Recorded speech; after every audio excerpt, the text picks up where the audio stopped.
evrene bakışımızın nasıl kökten değiştiğini konuşacağız. Evet, yani o bildiğimiz kapalı, hiyerarşik dünyadan nasıl sonsuz bir evren fikrine geçtiğimizi. Aynen öyle. Her şeyin dünya etrafında döndüğü düşüncesinden sınırları olmayan belki de sonsuz bir evrene. Bu konu özellikle evren ve metafizik konularına yeni ilgi duyanlar için düşünce tarihindeki büyük bir dönüşümü anlamak adına önemli olacak. Kesinlikle. Kaynağımız da Alexander Koyre'nin Kapalı Dünyadan Sonsuz Evreni adlı eseri. Oradan ilerleyeceğiz. Harika. O zaman hadi bu konuyu biraz açalım. Tabii. Bu yolculuk sadece gökbilimle ilgili değil aslında. Asıl olay gerçekliği, evrendeki yerimizi, hatta bilginin ne anlama geldiğini nasıl anladığımıza dair temel bir zihniyet değişimi. Yani işin metafizik boyutu çok daha derin. Kesinlikle. Tam bir metafizik devrimden bahsediyoruz. Özellikle 17. yüzyıl bu köklü dönüşümün hem kaynağı hem de sonucu gibi.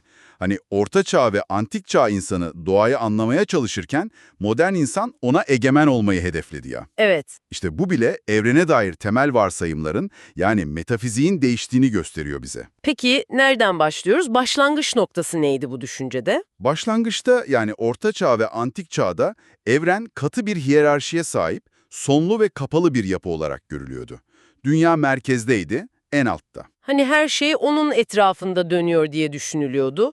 Gökyüzü de kusursuz, değişmez bir yerdi. Aynen. Ama sonra 15. yüzyılda Cusalı Nikolas gibi düşünürler çıkıyor ve bu kapalı yapıyı sorgulamaya başlıyorlar. Cusalı, evet onun fikirleri bayağı ilginç. Belki de evrenin sabit bir merkezi veya sınırı yoktur diyor. Hatta özünün her yerde, çeperinin hiçbir yerde olabileceğini öne sürüyor. Bu çok radikal bir düşünce o zaman için. Bir de şu meşhur tekne örneği var değil mi hareketi anlamakla ilgili? Evet evet, kıyıyı görmeyen biri teknenin mi yoksa suyun mu hareket ettiğini bilemez diyor. Bu da ne demek? Evrende mutlak bir referans noktası yani ayrıcalıklı bir yer olmayabilir. Bu doğrudan yerleşik metafiziğe bir meydan okuma aslında. Kesinlikle.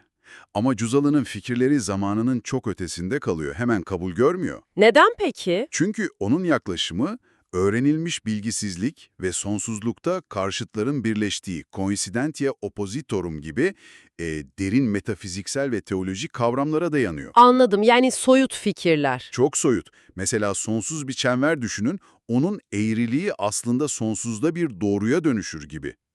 Bu yüzden fikirleri dönemin yerleşik gökbilimiyle doğrudan bütünleşemiyor. Yine de göksel kürelere inanmaya devam ediyor ama değil mi? Ediyor evet, ama evrenin o katı hiyerarşik yapısını ve dünyanın aşağı konumunu metafizik olarak reddediyor. Bu Rönesans'ın yeni bir tinini yansıtıyor ama henüz tam olarak modern anlamda sonsuz evren değil. Yerleşik metafiziğe atılmış önemli bir çentik diyelim. Sonrasında Kopernik geliyor. İşte o işleri daha somut bir zemine çekiyor sanırım. Aynen. Kopernik, dünyayı merkezden çıkarıp gezegenlerin arasına yerleştiriyor.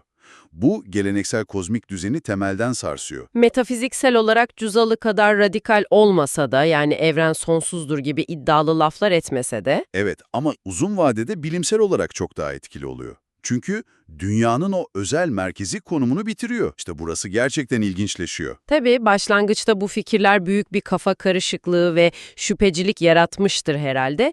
1000 yıllık bir düşünce yapısı değişiyor sonuçta. Hem de nasıl. Ama Kopernik'in açtığı bu kapıdan metafiziksel olarak çok daha cesurca geçen biri var. Giordano Bruno. Bruno, evet, o çok daha ileri gidiyor. Kesinlikle. Bruno diyor ki, Tanrı'nın gücü sonsuzsa o zaman yarattığı evren de sonsuz olmalı, sonsuz sayıda dünya barındırmalı. Bu doluluk ilkesi dediğimiz şey mi? Aynen öyle. Yani Tanrı'nın mükemmelliği potansiyel olarak var olabilecek her şeyi yaratmasını gerektirir. Bu Tanrı anlayışını doğrudan evrenin fiziksel yapısıyla yani metafizikle ilişkilendiren çok radikal bir argüman. Duyu algısının ötesine geçip usun gücüyle evrenin sonsuz olduğunu ilan ediyor yani. Evet, Cüzallı ve daha sonra Descartes, Tanrı'nın mutlak sonsuzluğuyla dünyanın sonsuzluğunu ya da belirsizliğini ayırırken, Bruno bu ayrımı daha farklı yorumlayarak sonsuz evreni Tanrı'nın doğrudan bir tezahürü olarak görüyor. Metafiziksel bir birlik kuruyor adeta. Ancak herkes bu sonsuzluk fikrine hemen ikna olmuyor tabii. Mesela Kepler var. Evet, Kepler ilginç bir örnek.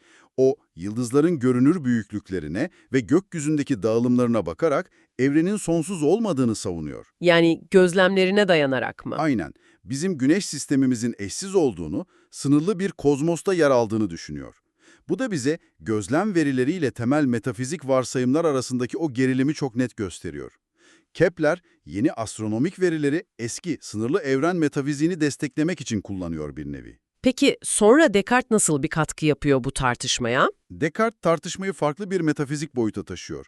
Diyor ki, uzay ile madde aslında özdeştir. Yani uzay ya da iç yer ve bu uzayda kapsanan cisim ayrı değildir. Yani boşluk diye bir şey olamaz mı diyor. Tam olarak öyle.